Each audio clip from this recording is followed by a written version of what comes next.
আমার মিত্র ফেরেশতা সে আমার কাছে দৃশ্য নয়, আমার শত্রু জিন সেও আমার কাছে দৃশ্য নয়। কি বুঝলেন? এখন তারা উভয় আমাদেরকে দেখে। একজন দেখে যাকে স্যালিউট করলাম, আহা সে মানুষটা কি করছে, আর একজন দেখে তোরে আমি 12টা বাজায় ছেড়ে দেব,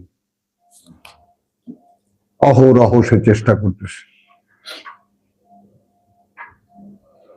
এখন এই যে একটার কোনো ক্রিয়া নাই, ফেরেশতাদের কোনো সরাসরি ক্রিয়া নাই।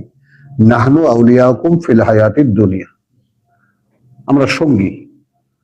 আমরা তাতানাজ্জালু আলাইহিম, খেয়াল করবা, তাতানাজ্জালু আলাইহিমুল মালাইকা, নেমে আসবে তাদের উপরে ফেরেশতা যারা আল্লাযিনা ক্বালু রাব্বুনা আল্লাহ সুম্মা ইসতাকামু। তাহলে স্পেসিফাইড হয়ে গেল না? ফেরেশতারা স্পেশাল কিছু মানুষের সঙ্গে হলো না?